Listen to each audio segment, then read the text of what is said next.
কেউ কর্মবাদীগণ বলেন কর্মই পুরুষার্থ, কর্মের দ্বারাই সব পেতে হয়। আবার কেউ বলেন কর্ম করেও কি হবে, যদি ভাগ্যে না থাকে তো আমি পাবো। এর সমাধান কি? কে বড়, কর্ম নাকি আমাদের ভাগ্য? দেখুন, কিছু মানুষ আছে তারা ভাগ্যের দোহাই দিয়ে জীবন কাটায়, কিন্তু চেষ্টা বা কর্ম করতে চায় না। এই ভাগ্যবাদীদের জিজ্ঞাসা করবেন তো, ভাগ্য কি আকাশ থেকে পড়ে? ভাগ্য কি মাটি ফুঁড়ে ওঠে?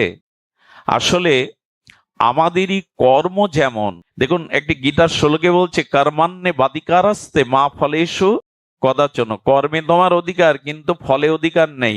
এতদিন আমরা এইটাই জানতাম, কিন্তু ওর মধ্যে একটা রহস্য ব্যক্ত করেছেন ভগবান। কর্মান্নে অর্থাৎ আগে কর্ম করো, কর্ম করলে তদরূপ ফল আশা করতে হবে না, তুমি পাবে। বুঝতে পেরেছেন শ্লোকটার রহস্য? কর্মান্নে বাদিকারাস্তে মা ফলেষু কদাচন, কর্ম করো ফলের আশা করো না। কিন্তু শ্লোকটার যথার্থ অর্থ কি হবে? তুমি কর্ম যেমন করেছো, না চাইলেই ফল তাই পাবে। সুধীবৃন্দ, এই জন্য কর্ম, চেষ্টা, প্রচেষ্টা করতে হবে। আচ্ছা, বীজগুলো যখন মাঠে খেতে কৃষক ফেলে দিয়ে আসে, যারা বীজ তত্ত্ব জানে না, ফসল তত্ত্ব জানে না, তারা কি বলে জানেন? বীজগুলো নষ্ট করে মাটিতে ফেলে দিয়ে আসলো। ফেললো বটে, কিন্তু পরে কি নিয়ে আসে ক্ষেত থেকে? তার থেকে বহুগুণ ফসল সে ঘরে তোলে। আপনি যেমন কর্ম করবেন, আপনার ভাগ্য, আপনার বিধিলিপি তদদূপ রচিত হবে। কর্ম অনুযায়ী আপনার ভাগ্য রচিত হবে। আচ্ছা, একটা কথা বলি, কাটার বীজ রোপণ করেছেন খেতে, কি বীজ বপন করেছেন? কাটা। এখন আপনি যদি বলেন কাটার বীজ বপন করেছে, আমি কাটা না, ওর থেকে ফুল চাই, এই ভেবে ওখানে 7 দিন ভাগবত পাঠ দেন ওই খেতে প্যান্ডেল করে, গঙ্গা জল যমুনার জল ঢালুন, আর ওখানে বৈষ্ণব সেবা দিন 7 দিন, এর পরেও কাটার বীজ ফুল হবে তো? সবাই কিন্তু বলছেন না, হবে কি? কেন হবে না? আপনি বীজ বুঝে দেন কাটার, ওখানে গঙ্গা জল, যমুনার জল, ভাগবত পাঠ, বৈষ্ণব সেবা দিলে বীজ কখনো কাটার বীজ হবে না। তেমনি অনেকেই প্রশ্ন করে, বাবা কর্ম বড় বলছেন, যেমন কর্ম তেমনই ফল হয়, কিন্তু দেখা যায় এই জগতে অনেক দুষ্ট ব্যক্তি, অধার্মিক ব্যক্তি, তারা সুখে আছে, ব্যাংক ব্যালেন্স, টাকা পয়সা, তাদের রোগ শোক নেই। আর যিনি ধর্মকর্ম করছেন, ন্যায় নীতি পরায়ণ, তার রোগের শেষ নেই, তার শোকের শেষ নেই। তো যেমন কর্ম তেমন ফল কি করে বুঝবো? এই প্রশ্ন প্রায় লোক করেন। অনেকের মনে এই প্রশ্ন জাগে যে উনি ভালো কর্ম করছেন না, অথচ উনি ভালো আছেন, ছেলে ইঞ্জিনিয়ার, মেয়ে ডাক্তার, ওনার সুখের শেষ নেই। অথচ যে মানুষটা ন্যায় নীতি আদর্শ ধার্মিক, তার বিপদের শেষ নেই, তার লাঞ্ছনার শেষ নেই। তা আপনারা বলেন যেমন কর্ম তেমন ফল। এর কারণ শুনুন, এর কারণ একটাই, ব্যাংকে 20 বছর আগে যা জমা রেখেছেন, সুদে আসলে 20 বছর পর তা ফেরত পাবেন কিনা? যা রেখেছেন তা পাবেন না, 20 বা 50 বছর পরেও তা পাবেন। এই কর্মটা আপনার এই জন্মের না। সুকর্ম করেও এখন যে ফল ভোগ করছেন আপনি, কষ্ট, দুঃখ, লাঞ্ছন, অপমান, এটা কোনো না কোনো জন্মের, অতীতের জন্মের ফল। ওই প্রভাবটা প্রারব্ধ রূপে এখন ভোগ করছে। কিন্তু বর্তমানে যে আপনি ধর্ম, কর্ম, আদর্শ নিয়ে চলছেন, এর ফলটা পরে পাবেন। তার কারণ বীজ এখনই পড়লে, বৃক্ষ এখন রোপণ করলে এখনই ফল দেবে না, কিছুটা বিলম্ব হবে। এই জন্য মানুষের উচিত বর্তমান সময়টা সৎকর্মে কাটানো। অতীতে তা যা হয়ে গেছে সেগুলো কর্মরূপে আসুক, অপমান, অভাব, অনটন, রোগ শোক রূপে, কিন্তু নূতন করে আর কুকর্ম যাতে না করতে হয়। হরিকথা, ভাগবত পাঠ, বৈষ্ণব সেবা দেওয়ার ফলটা অন্য কোনো জন্মে পাবেন, কিন্তু কাটার বীজ কখনো ফুল হয়ে দেখা দেবে না। এই জন্য উচিত হলো বর্তমান সময়ের কর্মটা সৎ করা, যেন আমার দ্বারা কারো ক্ষতি না হয়, আমি যেন লোকের অকল্যাণ চিন্তা না করি, কাউকে যেন অভিমানে, অহংকারে পিছনে টেনে না ধরি। এই কর্মগুলো যদি এখন করতে থাকেন, আপনার জীবন ভবিষ্যৎ ফুল ফুটবেই। এই জন্য গোবিন্দ বলছেন ফলের আশা কি? কর্মই যেমন হবে তার প্রাপ্তিটা। আমি একটু বাস্তববাদী কথা না বলে পারি না, খুব ভালো লীলা বলে আপনাদের চোখের জলে ভাসালেই শুধু সংশোধন হবে না, চোখের জলের আগে দরকার হৃদয়টা পবিত্র করা, হৃদয়টা শুদ্ধ করা। চোখের জলের সাথে যদি হৃদয়ের স্বভাব শুদ্ধ না হয়, কুস্বভাব পরিবর্তন না হয় চোখের জলে, তাহলে ওই জল আবেগ মাত্র, ওই জল প্রেমাশ্রু নয়, ভক্তির অশ্রু নয়। যাত্রা মঞ্চে অভিনেতা অভিনেত্রীরাও তো কাঁদান আমাদের, তাতে কি হয়? শুনুন ভালো করে, হৃদয় শুদ্ধ, এই শুদ্ধ হৃদয়ের অগ্রে প্রয়োজন। কিন্তু আজ আমি বলছিলাম সবকিছু সার শূন্য হয়ে গেছে নারদের কথায়। সব থেকে বড় যাদের নিয়ে আমি 9 বছর বয়স থেকে অবিরাম এই গতিতে চলছি উল্কার ন্যায়, যাদের উদ্দেশ্যে তারা পাঠে আসে না। কোনো যুবক যুবতী এখানে নাই, আমার সামনে এখানে কোনো যুবক বসে নাই, কোনো যুবতী নাই, কিন্তু ধর্মকে, জাতিকে বাঁচাতে গেলে এদের প্রয়োজন ছিল, এদের প্রয়োজন ছিল। কিন্তু এরা সনাতন ধর্মের নামযজ্ঞ ভাগবত পাঠ কীর্তনে আসে না। এই ব্যথাটা আমার 9 বছর বয়স থেকে। আমি কাঁধে উঠে ভাগবত পাঠ করতে গেছি, পিতার কাঁধে উঠে, সজ্জনের কাঁধে উঠে, কিন্তু ওদেরকে আমরা জাগাতে পারিনি, ওদের আনতে পারিনি। আচ্ছা, আমি আপনাদের একটু 40 বছর আগে ফিরিয়ে নিয়ে যাই, বা 30 বছর আগে, 30 বা 40 বছর আগে আপনারা লক্ষ্য করেছেন তখন কিশোর যারা ছিল, যুবক যারা ছিল, তাদের আর এই 40 বছর বা 30 বছর পর এখন কিশোর বা যুবকদের আপনি কি মিলাতে পারবেন সেই 40 বছর আগের আর এদের? আপনার কৈশোরটা, আপনাদের যৌবনটা যেভাবে কেটেছে, এখন কিশোর বা যুবকদের সেভাবে চলছে কি? নিশ্চয় না। পরিসংখ্যান বলছে সেভাবে না। এই পরিবর্তন 30-40 বছরে কেন এতটা তাদের এই বিমুখতা? তারা ড্রাগে আসক্ত হচ্ছে বিশ্ববিদ্যালয়ে পড়ে। হেন কাজ নেই যে কিশোর গ্যাংরা করে ফেলছে না, যা তা করে ফেলছে তারা। সমাজের যা কিছু চিত্রপট, বার্তা, সংবাদ, যা কিছু পরিস্থিতি, এই কিশোর যুবকদের এই পরিণতির কারণ কি? কারণ যদি বলি, একটি কারণ শুনুন, এর থেকে একটা সমাধান আছে। একজন যাজ্ঞিক ব্রাহ্মণের পুত্র, ঘরে সুন্দরী সতী স্ত্রী আছে, পুত্রকন্যা আছে, আর তিনি যজ্ঞ করেন। পিতা যাজ্ঞিক ব্রাহ্মণ উপবিদধারী, তিনি যজ্ঞের কাঠ নিতে গিয়ে জঙ্গলে এক পতিতা বেশ্যার সাথে এক পরপুরুষের একটি অশ্লীল দৃশ্য দেখেছিলেন। দেখেই তার ওই পতিতার প্রতি এত মোহ জন্মে যায়, উনি পিতাকে, মাতাকে ত্যাগ করে, স্ত্রী পুত্র ত্যাগ করে সেই পতিতাকে বিয়ে করে জঙ্গলে ডাকাতি, রাহাজানি, এন পাপ নেই করেনি। আর এই চরিত্রটা ভাগবতের চরিত্র। এনার নাম অজামিল, এনার নাম অজামিল। একজন যাজ্ঞিক মুনির পুত্র একটা অশ্লীল দৃশ্য দেখে তার তপস্যা, তার যজ্ঞ শেষ করে দিয়ে হেন পাপ নেই সে করেনি, পতিতাকেই বিয়ে করে ঘনশ্যাম বাড়ল। 40 বছর আগে আপনাদের হাতে মোবাইল ছিল না, নেট ছিল না। এই অশ্লীলতা যখনই এর মধ্যে দিয়ে এই যুবক কিশোর যারা ছোটবেলা থেকে আপনি মনে করেন কিছু বোঝে না, ওরা যে কি খোলে যেন এখন মোবাইলে কি করে রাখে, লকটা খুলেই ওরা যে আঙুলটা সরায়, ওর মধ্যে দিয়ে ওদের দৃশ্যপটে যা আসে, যে শব্দ, যে দৃশ্য, আজকে প্রেক্ষাপট পরিবর্তনের 90% কারণ এই অশ্লীলতাইগুলো, এই আকাশ সংস্কৃতি, এই অশ্লীলতাইগুলো। মানুষ যা দেখে তাই শেখে। অপরকে মেরে ফেলছে, অপরের চোখ তুলে নিচ্ছে কেন? আপনারা দেখবেন সুপার পাওয়ার যা দেখানো হয়, ওতে দালান ভেঙে দিচ্ছে, উড়ে যাচ্ছে। এইসব কিশোর মনের মধ্যে, এই ছোট ছোট বালক বালিকাদের মধ্যে, তাদের ভিতরে এই ভাবনাগুলো প্রকাশ হতে থাকে। এই অশ্লীলতাইগুলো, আকাশ সংস্কৃতিগুলোই, এই বিরূপ সংস্কৃতিগুলোই আজকের দিনে রবীন্দ্রনাথ হারিয়ে গেছে, বঙ্কিম হারিয়ে গেছে, শরৎচন্দ্র হারিয়ে ফেলেছে আমরা। এখন তো গ্রন্থই কেউ দেখে না। ভাগবত গুলো, গীতাগুলো আছে পেপারে মোড়ানো, লাল কাপড়ে মোড়ানো, আর কখন ব্যবহার করে? মরে গেলে মরার বুকের উপরে দিয়ে দেয়। এই জাতির এতটা দুর্দশা, বেঁচে থাকতে এটা গ্রহণ করে না। এদের হাতে যেটা তুলে দিয়েছেন, এদের আগামী 10 বছরে সমাজ ব্যবস্থা ভেঙে চুরে খানখান হয়ে যাবে। মোবাইল বন্ধ করে দেবেন, ওদের হাতে দেবেন না, এটা সমাধান নয়। সমাধানটা নিন। সমাধানটা হলো, আকাশ থেকে বৃষ্টি পড়ছে, বৃষ্টি আপনার কাঙ্ক্ষিত নয়, ফসলের, জনজীবনের ক্ষতি করছে, বৃষ্টি বন্ধ করতে পারবেন? তাহলে কি করবেন? ছাতা ধরুন। বৃষ্টি বন্ধ করা যাবে না, ছাতা ধরুন। ওই সন্তানদেরকে ছোটবেলার দ্বারা বাড়িতে ধর্ম চর্চার দ্বারা, প্রার্থনা সংকীর্তনের দ্বারা, গীতা ভাগবতের বাণীর দ্বারা সংস্কার গড়ে তুলুন। বৃষ্টি বন্ধ করার দরকার নেই, ছাতা ধরতে শেখান। এর মধ্যেও কি করে নিজেকে রক্ষা করা যায়, এই আদর্শটা পারিবারিকভাবে দিন। শুধু মন্দিরে নয়, আসরে নয়, বাড়িতে এই ধর্ম অনুশীলন, বাড়িতে অন্তত সপ্তাহে একদিন পাঠ হওয়া উচিত। প্রতিদিন যদি না হয়, স্বামী স্ত্রী মিলে পাড়ায় যে মানুষটা পাঠ করতে পারে তাকে দিয়ে একদিন পাঠ দেবেন। আজকে এইখানের পরিবেশটা দেখুন, এখানে অনেক ধনীজন, মান্যজন, বিদ্বানজন, বিদগতজন আছেন।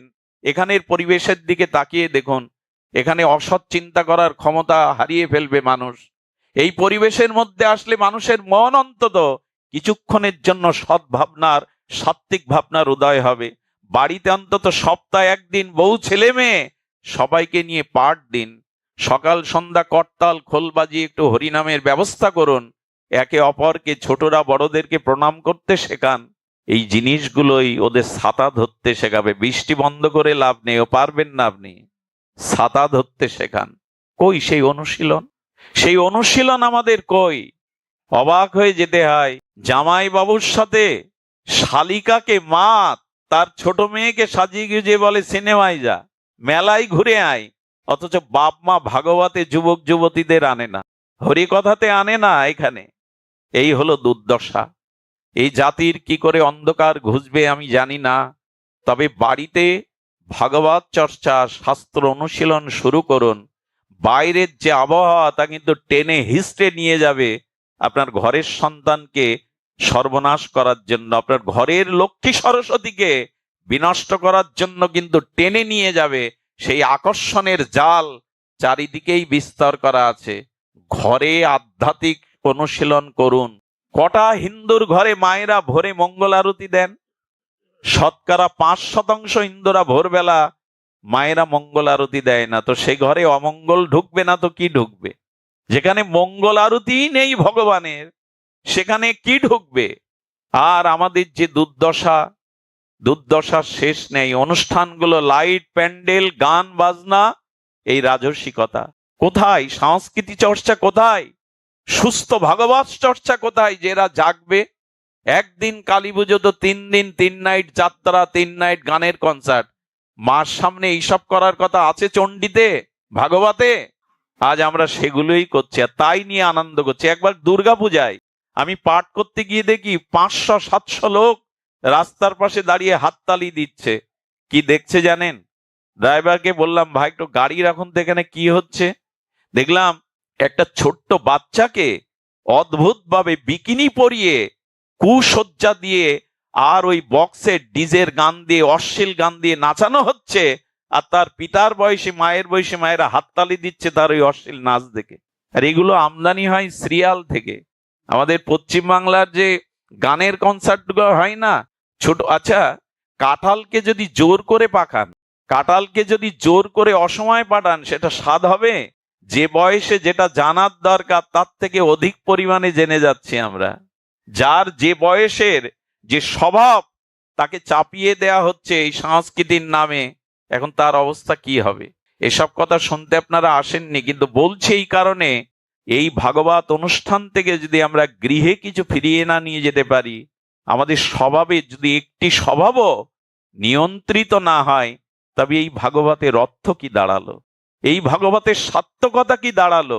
যদি আপনি ভাগবত এসেছেন, এখান থেকে যদি নূতন চেতনা, নূতন ভাবনা নিয়ে ফিরে না যান, তাহলে হলোটা কি? সুধীবৃন্দ, এই জন্য কথাগুলো বাড়ি গিয়ে মনন করবেন। ভাগবত শ্রবণ করে মননের কথা বলা আছে। গাভীগুলো সারাদিন লতা পাতা তৃণ খায়, ওরা ওই সময় খায় না, গলৎকরণ করে। গাভীগুলো কি করে? তৃণ, ঘাস সারাদিন ধরে গলৎকরণ করে, খায় না। খায় কখন জানেন? গোয়ালে গিয়ে ওই খাদ্যগুলো তুলে জাগর কাটতে থাকে, চর্বণ করতে থাকে, গালের জিহ্বার লালা দিয়ে চর্বণ করতে থাকে, আর তখনই ওটা খায়। হরি কথা শুনে বিছানায় মাথা দিয়ে চিন্তা করবেন, এই যে কথাটা বলে গেলেন, এই কথাটা মনন করবেন, চিন্তা করবেন, আমার জীবনে কি করে আমি প্রতিফলন করাতে পারি।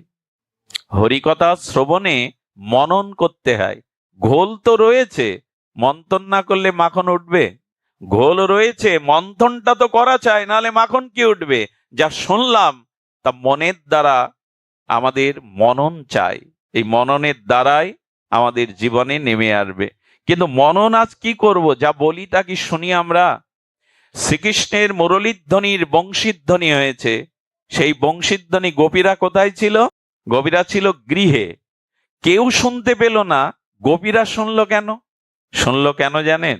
মনে করুন ঢাকা বেতার যন্ত্র থেকে আপনার ভাই আজকের বেলা 9টার সময় তার বংশী বাদন প্রোগ্রাম আছে, তা আপনি সবাইকে ডেকেছেন, এই দেখো ঢাকা সেন্টার থেকে বেতার থেকে আমার ভাই আজকে বংশীর ধ্বনিতে, আর তিনি বাঁশি বাজাবেন, রেডিও খুলে বসেছেন। এখন 9টার সময় সেই লাইভ সম্প্রচার শুরু হলো, আপনি ঢাকা কেন্দ্রে না দিয়ে কলকাতার কেন্দ্রে দিয়ে রেখেছেন। এখন বলছে বাঁশি বাজে না কেন, বাঁশি শুনতে পাচ্ছি না কেন? বাঁশি কি বাজেনি? বাঁশি বেজেছিল, কিন্তু আপনার মনরূপ সেন্টার অর্থাৎ আপনার ঢাকা কেন্দ্রের থেকে আপনি কলকাতার কেন্দ্রে দিয়ে রেখেছেন, তো বাজলে বুঝতে পারবেন। তেমন শাস্ত্রে বলা হচ্ছে গোপীদের তনুমন প্রাণ সবসময় কৃষ্ণের ভাবনায় রত থাকতো। ওই কৃষ্ণের বংশীর রূপের মাধুর্যের কথা ভাবতো সারা সময়। গৃহে বসেও তারা শ্রী গোবিন্দের চরণ, তার নাম রূপ লীলা চিন্তা করতো, এই জন্য বাঁশি ওরাই শুনতে পেয়েছিল। সেন্টারে দেওয়া না থাকলে শুনবেন কি করে? গোপীদের মন প্রাণ কোন সেন্টারে ছিল? শ্রীকৃষ্ণের চরণে, তার মাধুর্যে, তার লীলাতে, তার নাম রূপে, এই জন্য ওরাই শুনতে পেল। গৃহে অবস্থান করেও ভগবত দর্শন হয়, গৃহে অবস্থান করেও ভগবত প্রেম ভক্তি লাওয়া যায়, যদি গৃহে থেকেও মনটা ভগবানকে দেওয়া যায়। আমরা দেই তো। সংসার ছাড়তে হবে না আপনাদের, গৃহ থেকে কোথাও যেতে হবে না আপনাদের, গোপীদের মতো গৃহে থেকেই ভগবানকে স্মরণ করুন। একটা জিনিস দেখুন, অনেক মানুষ মন্দিরে যায়, ভগবানের মূর্তি বিগ্রহ দর্শন করে আসে, কিন্তু উত্তম হলো শুধু মন্দিরে ভগবানকে দেখে, মন্দিরে গেলে যেমন প্রণাম করেন, স্তুতি করেন, পায়ের পাদুকা খুলে প্রণতি জানান, প্রণাম জানান, সেখানে প্রণামী দেন, একটি প্রসাদ ফলাদি দেন, তেমনি বাড়িটাকেও মন্দির মনে করা। মন্দিরে গিয়ে বিগ্রহ দর্শনে যে ভাব দেখান, বাড়িটাই মন্দির মনে করে বাড়ির ঠাকুরকে ওই জাতীয় প্রতিদিন প্রণাম শ্রদ্ধা করা উচিত। গৃহটাই মন্দির, আমরা গৃহটাকে মন্দির করতে পারিনি। শোনেন, গৃহ মন্দিরে যদি অশান্তি থাকে, এই মন্দিরে এসে শান্তি আপনি পাবেন না, ও তীর্থে গেলেও পাবেন না। এই জন্য গৃহটাকেই মন্দির করুন। নিজ বাসস্থানে অবস্থান করলে নিত্য যেখানে ভগবানের মঙ্গল আরতি, নিত্য যেখানে ভগবানের ভোগরাগ, নিত্য যেখানে ভগবানের গীতা ভাগবত পাঠ, নিত্য যেখানে ভগবানের প্রার্থনা স্তুতি হয়, সেই গৃহটা গৃহ না, সেটাই মন্দিরের রূপ নেয়। অর্চন করলে কি হয় জানেন? একই ইট কাঠ ছাদ দিয়ে আপনার বাড়ি তৈরি করা, একই ঘরের কোণে যেখানে ঠাকুরের আসন পাতা, ওইখানের গন্ধটা, আর যেখানে শয়ন করেন ওই ওই প্রকোষ্ঠের, একই প্রকোষ্ঠের মধ্যে সেখানের গন্ধটা একই। কেন? একই তো ঘর।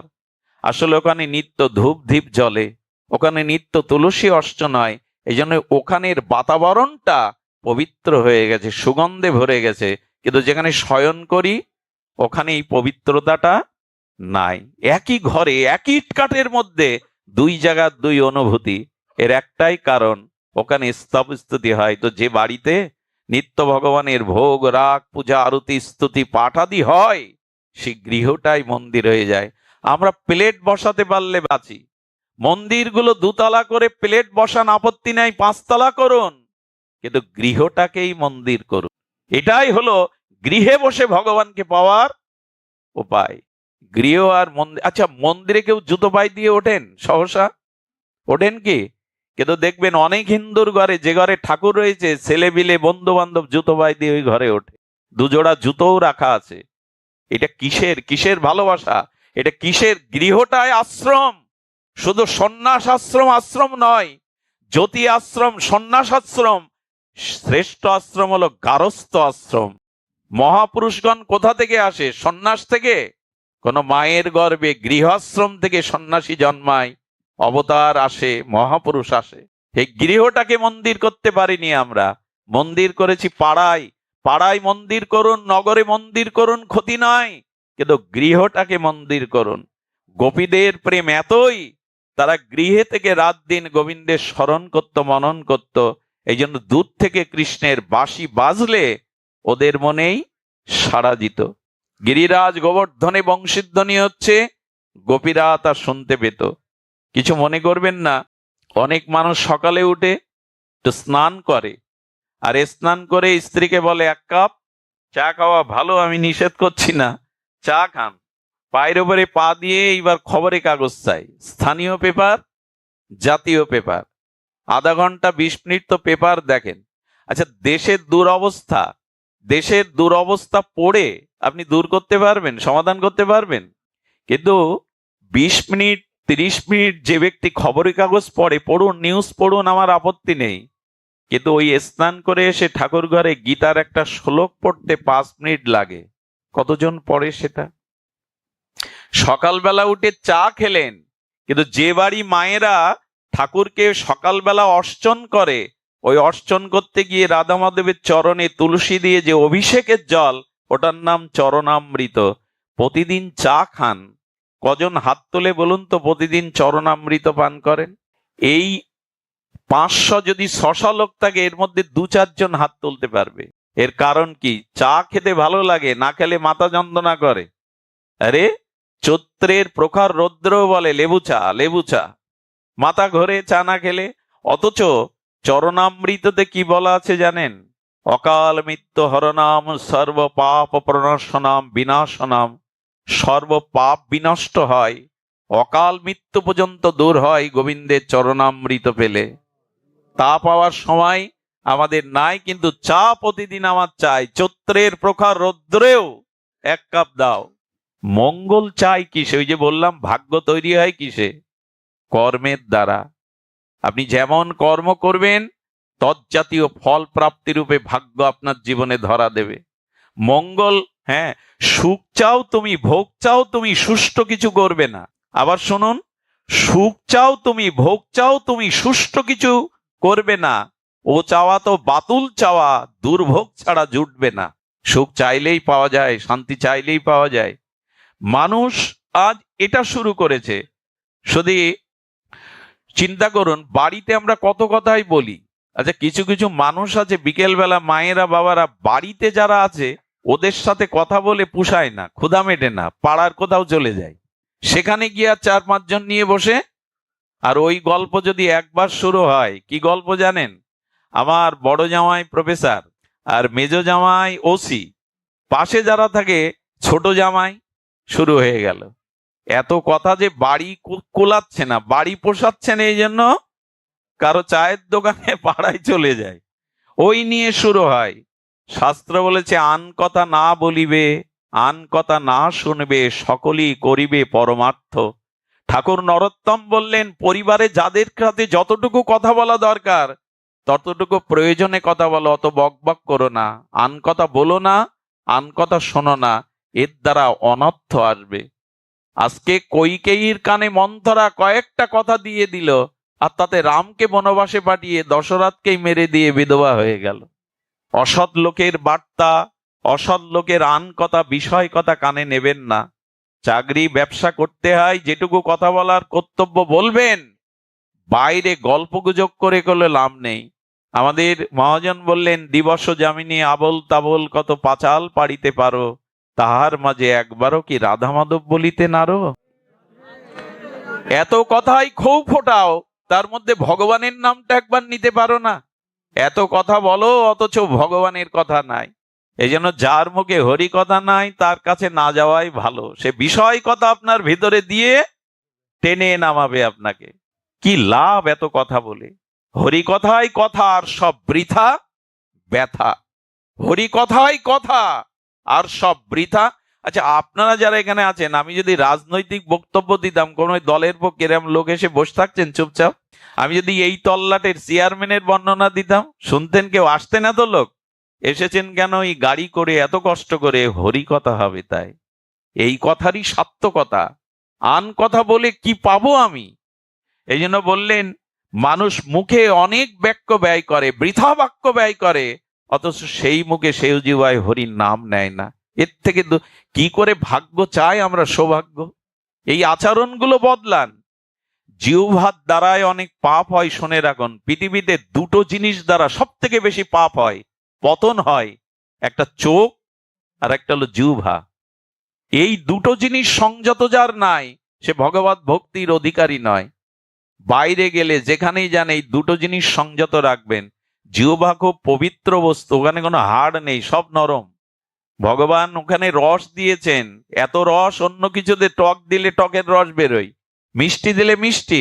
রসটা বলেছেন যাতে হরি কথামৃত, হরি নামের রসের সাথে এই রস মিশাতে পারো। হরি কথা বলো, হরি কথা শোনো। জিহ্বার গুরুত্ব অনেক।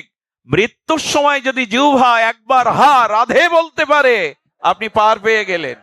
ওই যে অজামিল মৃত্যুর সময় একবার নারায়ণ বললেন, পুত্রের নারায়ণ নাম নেওয়ায় তিনি উদ্ধার হয়ে গেলেন। জিহ্বার ভূমিকা অনেক বেশি।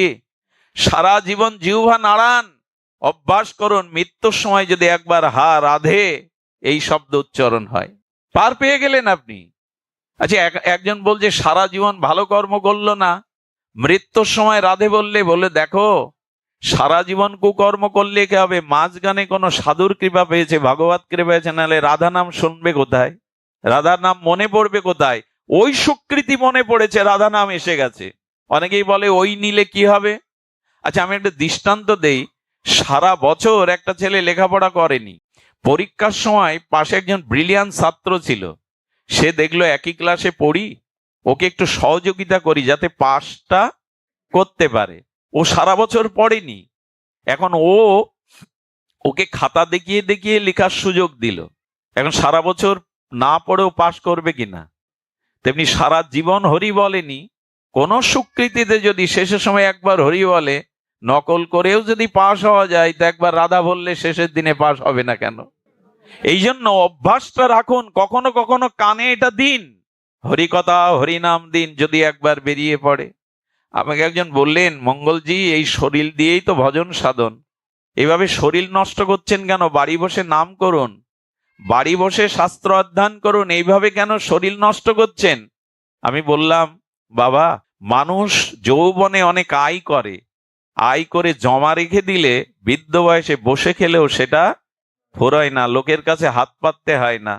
এই সময়টা যদি সাধুসঙ্গ হরিকথাতে আপনাদের চরণ ধুলিতে সম্পদ, কিছুটা প্রেম ভক্তি কৃপা করুণা সম্পদ জোগাড় করতে পারি, রোগে পড়ে থাকলেও এই সম্পদটাই সেদিন ভাঙিয়ে ভাঙিয়ে ভগবানের চিন্তায় অন্তত চিন্তা করতে পারবো। জোগাড় করুন, এগুলোতে জোগাড় করুন। এই জন্য যার কাছে আন কথা ওখানে না যাওয়াই ভালো। আমি সিডির দোকানে বসেছি, একবার এক গ্রামে পাঠ করতে গেছে, আমাকে যে ডাকে হইল্লোড় করে চলে যায়, কোথায় যাচ্ছি জানি না।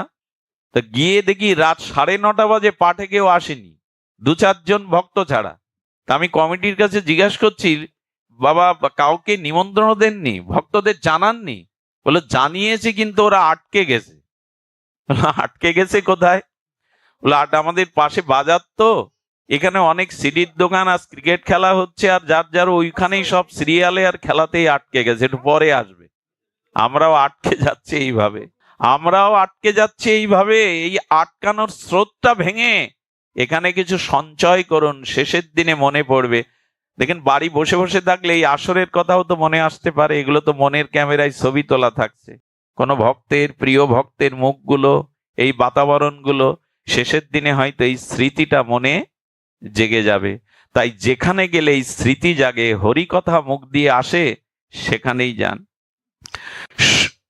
আপনারা লক্ষ্য করেছেন যে এইভাবেই আমাদের চলা বলার মধ্যে যদি আমরা সুঅভ্যাসগুলো গড়ে তুলতে পারি, তখনই আমাদের জীবনে কল্যাণ প্রাপ্ত হবে। গোপীদের হরিভক্তির একটু দৃষ্টান্ত দিয়েই আজকের পাঠ বিশ্রাম করি। গোপীরা কিভাবে তনুমন প্রাণ ভগবানকে দিয়েছিল। সুধীবৃন্দ, গোপীদের এই হরিকথা মানুষের জীবনে কি কল্যাণ করে দেখুন। গোপীরা ননি মাখন বেচতে বেরোতো। আচ্ছা, গোপীরা মথুরায় ননি মাখন আনতে কেন বেচতে? একটু ধ্যান দিন কথাটির দিকে। ওরা ননি মাখন সাজিয়ে রাধারানী, ললিতা, বিশাখা, সখীবৃন্দা, তারা নবনীত মাখন বেচতে। আচ্ছা, ওদের কি রাজরানী? তো রাধারানীর চরণ কি সাধারণ? ওরা আসতো কেন জানেন? আসলে ওরা ব্রাহ্মণ পল্লীতে যেত, ওই ঘিগুলো মাখনগুলো ভগবানের সেবায় যাগযজ্ঞে লাগবে তাই নিয়ে যেত। আর ওরা মাখন মাথায় নিয়ে আসতো এই কারণে শ্যামসুন্দরের সাথে দেখা করাই ওদের উদ্দেশ্য, অন্য উদ্দেশ্য নয়। যদি বলেন মায়েরা যাবে কেন, বৃন্দাবনে এখনো এই নিয়ম, মায়েরাই বেশি পরিশ্রম করে, ক্ষেতের কাজ বাইরের কাজ মায়েরাই আজও বেশি করে। কিছু কিছু সমাজে আছে দেখবেন মায়েরাই বেশি খাটে, এমনি আমাদের গৃহেও খাটে। পুরুষ এসে যদি বলে সারাদিন করোটা কি, একদিন বাড়ি থেকে দেখো করেটা কি। তারা চাকরি বাকরি ব্যবসা বাণিজ্য করেন বটে, ঘরের কাজ কম না। তবে এখন অনেক সুবিধা হয়ে গেছে, এখন কাপড়টাও তো কাচতে হয় না, কি বেরিয়েছে, washing machine. National TV channel ঘোরাতে গিয়েও খাট থেকে উঠতে হতো, এখন আর উঠতে হয় না, কি টেপে। কাজ সব কমে গেছে এখন। আগের দিনে আর কাঁথা সেলাই এখন নাই, কাঁথা সেলাই আছে, নকশি কাঁথাও নাই, সব কমিয়ে দেয়া হয়ে গেছে। বসে বসে খাও আর রোগগ্রস্ত হও, বসে বসে খাও আর রোগগ্রস্ত হও। যে মায়েরা পরিশ্রম করে রোগ ব্যাধি তাদের খুব কম হয়, এটা পুরানো দিনে মা ঠাকুমাদের দিকে তাকালে বোঝা যায়। সুধীজন, সবকিছু এত সহজ হওয়া ভালো না। সহজে সবকিছু পেলে সে বস্তুর মূল্যায়ন এখন আমরা সব সহজ করে ফেলেছি। তার কি করা যাবে, যুগ যেদিকে এগিয়ে যাচ্ছে, আমি বলেছি যুগ বদলানো যাবে না, তবে সংস্কার বদলানো যাবে। গোপীরা মাথায় ননি নিয়ে কি বলতো জানেন? আচ্ছা বলা উচিত কি, মাখন নেবে, দই নেবে, কিন্তু দেখবার জন্য এসেছে তো গোবিন্দকে, ওদের মনে কার জায়গা? ওরা কি বলতো জানেন? গোবিন্দ নেবে, কানাই নেবে। আহা, ওদের ভেতরের ভাবনাটা মুখ দিয়ে কানাই চলে আসতো, গোবিন্দ চলে আসতো, বলে ও গোপী তোমরা কানাই নেবে মানে, গোপী নেবে মানে। ওদের ভাবনায়, ওদের চিন্তনে, ওদের মননে শুধু এই একটি নাম। সুধীজন, এই গোপীগণ তারা এমনি করেই ভগবানকে স্মরণ করত, আসতো কেন? যাতে গোবিন্দ বদন দর্শন হয়। সুধীবৃন্দ, একটি লীলা বলেই দেখুন, গোবিন্দ যখন উত্তর গোষ্ঠে ফিরতেন, দাদা বলরাম সুবল সখা নিয়ে, গাভীকে নিয়ে, আর এই গোমাতা গাভীদের নিয়ে শ্রীধাম বৃন্দাবনে গোধূলি লগ্নে পশ্চিম দিগন্তে বিচিত্র রঙের সমাহারে আর গোখুর উত্থিত ধূলিকণাগুলো শান্ত গোবিন্দের ঘর্মের বদনে এসে মিশে যেত। গোবিন্দের সেই কেশমালা যখন এই মুখের কাছে এসে পড়ত, আর ওখানে ধুলি আর ঘাম মিশে এক অপূর্ব বদনে, সুখদেব গোস্বামী চেয়েছে দেখছেন কি তার অপূর্ব সৌম দর্শন। এই রূপ দেখলে আর অন্য রূপ চোখে ধরে? পীতবরণধারী শিখাপুচ্ছধারী ত্রিভঙ্গ মোরারি, আজ গোপীর মন, সেই মন প্রেমধন চুরি করা আমাদের সেই ননিচোর মনোচোর গোপী প্রেমের। আর সেই মূর্তি মাধুর্য বিগ্রহ যখন উত্তর গোষ্ঠ থেকে আসতেন, সমস্ত ব্রজবাসীরা যমুনা পুলিনের ধারে গোষ্ঠের রাস্তার ধারে দাঁড়াতো, যেন সারাদিনের অদর্শনের বিরহ তাপ জোড়াবার জন্য তারা গোবিন্দের ওই বংশীধ্বনি আর তার অপূর্ব মাধুর্যময় মূরতি দর্শন করে সারাদিনের বিরহ তাপকে তারা জোড়াতো।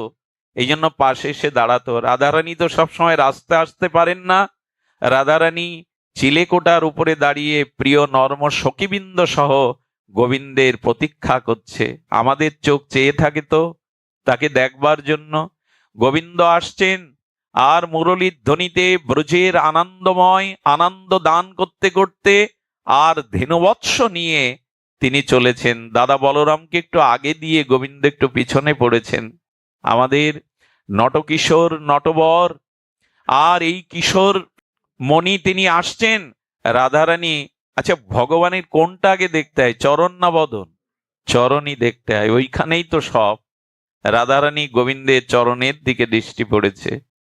চরণের দিকে দৃষ্টি দেওয়ার সাথে সাথে রাধারানীর গায়ে যেরকম গরম সেক দিলে ফোসকা ওঠে না, পুড়ে যায়, ওই কমল রাধারানীর অঙ্গের কমলতার তুলনা কি আমাদের মুখে মানায়? পৃথিবীতে সব থেকে কমল ফুল হলো শিরীষ কুসুম। কি কুসুম? শিরীষ কুসুম। শিরীষ কুসুমের, শিরীষ ফুলের পাপড়িগুলো এত সূক্ষ্ম যে আপনার গায়ে যদি শত শত ছুঁড়েও মারা যায় আপনার অনুভূতি হবে না গায়ে কিছু পড়লো কিনা।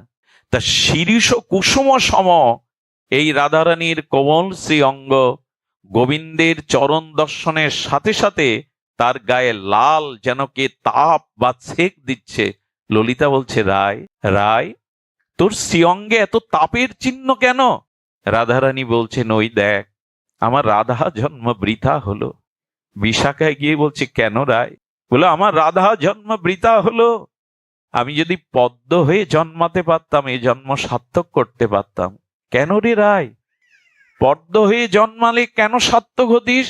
ওই দেখ প্রিয়ের চরণটা সারাদিনের রৌদ্র তপ্ত, ব্রজরেণু ব্রজ বালিকণাগুলো তাপ হয়ে গেছে, আর তিনি খালি চরণে নগ্ন পায়ে ওই ধ্বজ অঙ্কুশ চিহ্নিত দিব্য কোমল চরণ, যে চরণ হাত দিতেও লক্ষ্মী দেবীর বুক কাঁপে, যে চরণ হাত দিতে গিয়েও লাল হয়ে যায়, সেই চরণ আজ তপ্ত ব্রজের ধুলির ওপরে পড়ছে।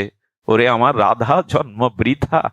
আমি যদি পদ্ম হয়ে জন্মাতে পারতাম, প্রাণবধূ যেখানে যেখানে চরণ রাখছেন ওইখানে একটা পদ্ম হয়ে ফুটে থাকতাম, যাতে ওই চরণে ব্যথা না পৌঁছায়। এলো রাধারানীর অনুভূতি, যাতে ওই চরণে ব্যথা না পৌঁছায়।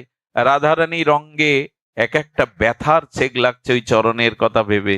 এই হলো সেবা, এই হলো ভগবানকে যথাযথ স্মরণ করা। ললিতাকে ডেকে ডেকে বলছে, ললিতা এই সৌম্য এই অপরূপ মাধুর্য রূপ মাধুরী দেখতে বিধাতা আমাদের দুটি চোখ দিল। বিধাতাকে গালি দিচ্ছে রাধারানী, ব্রহ্মাকে গালি দিচ্ছে, বিধাতাকে গালি দিচ্ছে। কি বলে জানেন? কোটি আঁখি দিল না বিধি, দিল মাত্র দুই, তার মাঝে নিমেষ দিল কি দেখিব মই। বিধি তুমি কি রসসৃজন জানো না? তোমার কি রসবোধ নাই? এই নয়ন অভিরাম মনোহর ত্রিভঙ্গ মুরারি মাধুর্য রূপ দেখতে কেউ দুটো চোখ দেয়? কোটি আঁখি কেন দিল না? এই হলো তৃষ্ণা, এই হলো প্রেমের ভাষা, এই হলো ব্রজের ভাষা, এই হলো গোপীদের ভাষা। কেন কোটি আঁখি দিল না? দুটো চোখ দিয়ে কখনো ভগবানের সৌন্দর্যকে দেখেছি? যুগল মাধুর্য মূর্তি দেখে আনন্দ পেয়েছি? কই পাইনি তো। আজ রাধারানী বলছেন, কেন কোটি আঁখি দিল না? বিধি যোগ্য সৃজন জানে না, বিধি অরসজ্ঞ রস সৃজন জানে না। জানলে এই রূপ দেখবার জন্য দুটো চক্ষু দেয়। আচ্ছা দুটো চক্ষু যদিও দিল, কেন চোখের পলক দিল, নিমেষ দিল কি দেখিব মই। চোখের পলকটাকেও তারা সহ্য করতে পারছে না। রাধারানীকে বলা হয়েছিল, রাধে পলকটা সহ্য করতে পারছ না কেন? চোখের পলক। বললেন, পলক কেন দিল? কারণ এক পলক পড়লেই যেটুকু সময় হারিয়ে ফেলি, মনে হয় এক যুগ তাকে দেখিনি, এক যুগ তাকে হারিয়ে ফেলেছে। বহুদিন পর সন্তান বাড়ি এলে যেমন মা কেঁদে বলে, বুকে জড়িয়ে ধরে বলে, কতদিন তোকে দেখিনি খোকা। এটা ভালোবাসার ভাষা, এটা প্রেমের ভাষা। তেমনি ললিতা বিশাখা রাধারানী বলছে জড়িয়ে ধরে, ওরে বিধি কেন পলক দিল? পলক পড়লেই তো মনে হয় তাকে কত যুগ যুগান্তর হারিয়ে ফেললাম। রাধারানী একদিন বলছিলেন, ললিতা আমাকে একটা সাধনা শিখিয়ে দিতে পারিস? রায় তোর আবার কি সাধনা করবি? কিসের জন্য সাধনা করবি? বললেন, মাছেরা যে সাধনা করে চোখ পেয়েছে আমি সেই চোখ চাই। নাকি মানে মাছের চোখের পলক পড়ে না, মাছের চোখের পলক পড়ে না। বললেন, এ পৃথিবীতে সব প্রাণীরই পলক দিয়েছে, মাছ কোন তপস্যা করেছে বলতে পারিস? ওর পলক পড়ে না কেন রায়? বলে, আমি তপস্যা করে মাছের চোখ পেতাম, যাতে প্রাণবধূকে দেখতে আমার পলক না পড়ে। বলতে পারিস কি কোন সাধনায় আমি মাছের চোখ পাবো? এগুলো কি আবেগের ভাষা? আবেগের নয়, এটাই হলো প্রেমের থেকে উত্থিত ব্রজপ্রেমের ভাষা। একেই বলে তাকে সর্বস্ব দিয়ে ভালোবাসা, চোখের আড়াল না হতে দেওয়া। বললেন, মাছের চোখ যদি পেতাম, ওই রূপমাধুর্য দর্শনে নয়নকে জীবনকে সার্থক করতে পারতাম। প্রেম না হলে এ ভাষা আসবে না, প্রেম না হলে এ অনুভূতিও আমরা বুঝতে পারবো না। এটা প্রলাপ মনে হবে যাদের ভিতরে এই প্রেম নাই। ললিতা বলল, তো তপস্যা করে মাছের চোখ যদি পাবি, তো গোবিন্দ তো তোর নয়ন সম্মুখে দাঁড়ায় না। গোবিন্দ তো নয়নের সম্মুখে তো সবসময় দাঁড়ায় না। গোবিন্দ তো কত লীলা করে, তুই কি করবি? বললো, মাছের চোখ পেলে পাখির কাছ থেকে ভিক্ষা করে দুটো ডানা নিতাম, ওই চোখে ডানা বেঁধে যেখানে আমার প্রাণবধূ দাঁড়াতো, যেখানে থাকতো সেখানে উড়ে যেতাম তাকে দেখবার জন্য আমি উড়ে যেতাম। রাধারানী এই বলতে বলতে মাঝে মাঝে মূর্ছিত হয়ে পড়ে যান, আর দশম দশায় তিনি মূর্ছিত হয়ে পড়ে যান। ললিতা বিশাখা তখন চিন্তা করলেন, এইভাবে বারবার যদি দশম দশায় মূর্ছিত হয়ে পড়ে যায়, রাধারানী মাঝে মাঝে কি করেন জানেন? বাসরক সজ্জিকা, গোবিন্দ ব্রজ থেকে চলে গেছে, রাধারানী মনে নাই, প্রিয় এখনো ব্রজে আছে, সে কথা দিয়েছিল ন গচ্ছতি, এক পাও ব্রজ থেকে তিনি কোথাও যান না। এই অনুভবে রাধারানী তাড়াতাড়ি বলছেন, আরে সখীগণ, আমাকে সংকেত কুঞ্জে নিয়ে চলো। সংকেত কুঞ্জে যদি ব্রজে যান একবার যাবেন, আমার সৌভাগ্য হয়েছিল, জায়গাটা বড় মধুর। সেই কাল কোলাহলের দিনে এখনো সেখানে গেলে মনে হয় এইখানেই সেই লীলা রচনা করেছিলেন ঠাকুরানী প্রীতিময়ী, আমাদের কৃষ্ণ প্রেমের পূর্ণিমা ভাবময়ী লাদিনী অধীশ্বরী রাধা ঠাকুরানী। সেই সংকেত কুঞ্জে গিয়ে সখীদের বললে, আমার পায়ে আলতা পরিয়ে দে, আমাকে লাল শাড়িতে সাজিয়ে দে, চোখে কাজল দিয়ে বধূ বেশে সাজিয়ে দিলেন। আর রাধারানী বললেন, তোরা বাসর সজ্জা কর, সেই ফুলের দ্বারা ব্রজের গুগ্ন ঔষধি লতা পাতা দ্বারা বাসর সাজিয়ে ঘোমটা পরে ললিতা বিশাখাকে দৌড়ে রেখেছেন, আমার প্রাণবধূ আসবে। ব্রজে কিন্তু গোবিন্দ নাই। রাধারানীর বাসসজ্জিকা ভাবে আজ বধূ বেশে এইভাবেই আর অপেক্ষা করছে। একটা গাছের পাতা নড়লেও পড়লেও মনে হচ্ছে ওই বুদ্ধি প্রভুর প্রিয়ের চরণ বেজে উঠল। গাছের শাখায় শাখায় যখন শব্দ হচ্ছে, বললো ওই চরণের নূপুর ধ্বনি যেন হলো, কেঁপে কেঁপে উঠছেন।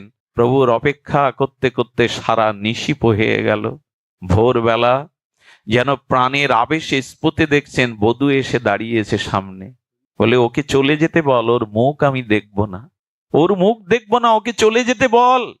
ও সারা রাত অন্য কোনো কুঞ্জে কাটিয়ে এসেছে, চলে যেতে বল, ওর মুখ দেখবো না। সব কিন্তু ওই ভাবাবেশে। ওই কুঞ্জ সাজিয়ে যখন বিদায় নিল, তখন লাল কাপড় আলতা মুছে দিয়ে লতা পাতা বাসরটাকে ভেঙে চুরে মাটিতে লুটিয়ে কাঁদছে, ওরে পেয়েও তো তাকে হারালাম, কেন তাকে দূরে সরিয়ে দিলাম, কেন তাকে বের করে দিলাম নয়নের সম্মুখে। ওরে ললিতা, ওরে বিশাখা, তাকে আবার এনে দে। জড়িয়ে ধরে ললিতা বলেন, আগেই বলেছিলাম তাকে ভালোবাসিস না, তাকে ভালোবাসলে শুধু কাঁদতেই হয়, তাকে ভালোবাসলে শুধু তার প্রতীক্ষায় থাকতে হয়, আগেই বলেছিলাম ভালোবাসিস না তাকে। বলে, ওরে তাকে কি ভালো না বেশি পারা যায়? এই জগতে ভালোবাসার অন্য কেউ নাই, ভালোবাসা তো তার থেকেই এসছে, প্রেম তো তার থেকেই এসছে। ললিতা বিশাখা রাধারানীকে এইভাবে সান্ত্বনা দিতেন। মাঝে মাঝে দৌড়ে বললেন, ললিতা, আমি আমার শ্যামকে পেয়েছি। কোথায় পেয়েছিস? এই দেখ আমার নখের জ্যোতির মধ্যে আমার শ্যাম সুন্দর, বলে নখটা জড়িয়ে ধরতেন বুকের মধ্যে। এইভাবে এই ব্রজ গোপিকারা নিশিদিন তারা গোবিন্দের ধ্যানে গৃহে থেকেও মগ্ন থাকতেন। আপনাদের কাছে শেষ অনুরোধ, এই ব্রজপ্রেমী মহাপ্রভু দিতে এসেছিলেন। গোপীর সাথে গোপীনাথের এই যুগল প্রেম মাধুর্যই আমাদের ভজনের মহাপ্রভুর মহা অবদান। আমরা গৃহে থেকেও যেন ভগবানের নাম, ভগবানের লীলা এভাবেই স্মরণ করতে পারি।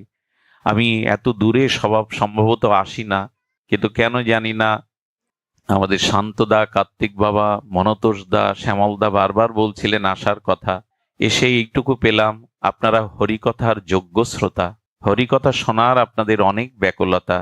পারলে যেখানেই হরিকথা শুদ্ধ ভক্তের মুখে হরিকথা শ্রবণ করবেন। মহাপ্রভুর কৃপা হলে আবারও যদি কোনো সৌভাগ্য স্বীকৃতিতে হয়, আপনাদের সঙ্গ পাওয়ার অভিলাষ লেখে আজকের মতো হরিকথার এখানেই পূর্ণ বিশ্রাম। জয় শ্রী গুরু প্রেমানন্দে গৌর হরি বল।